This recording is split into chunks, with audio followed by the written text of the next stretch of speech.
What's up, Lorehounds? It's Koopa here, back in the Bethesda booth. I'm here with Matt Charles from id. It's Quake, it's Champions, it's fast, it's shooting, when is it coming out so I can play? Closed beta starts in a few weeks here. All right, so that's a good start. Yes. Can you give us a little more, because it's not your normal Quake shooter, it's not straight up deathmatch, there's a little bit of a twist on it because you choose characters.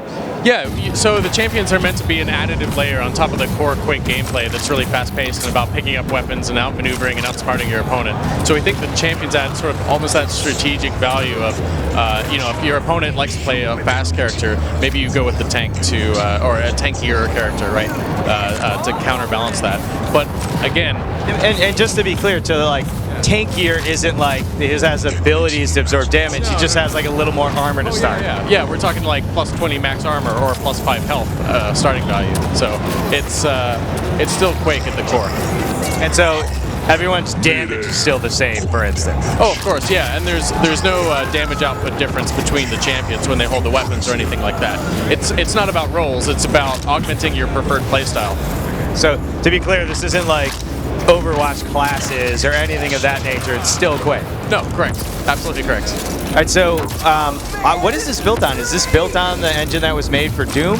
No, this is actually built on Saber, their engine, Saber's engine, SaberTech. They've been using this for actually a few years, and our Doom guys, our id-Tech guys have looked at it as well to make some notes on the render and everything. But this is actually all credit to Saber for making it look awesome.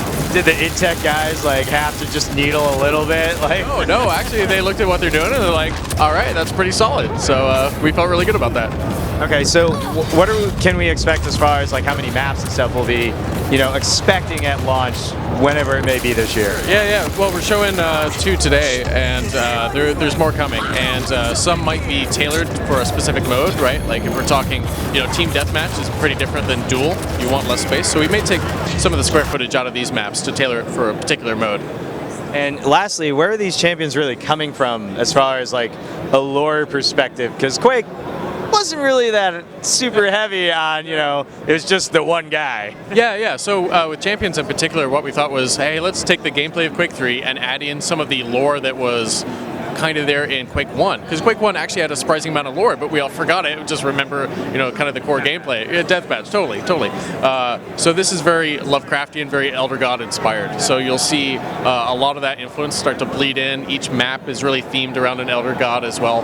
And the Champions themselves now have proper bios and everything that relate to why they're in this world. All right, so we got Quake Champions coming out sometime this year, but you can actually go register for closed beta, which starts in a couple of weeks. In a few weeks, yeah. All right, so you can go do that right now, and I'll see you on the other side of the gun. Thanks so much, Matt. Thanks.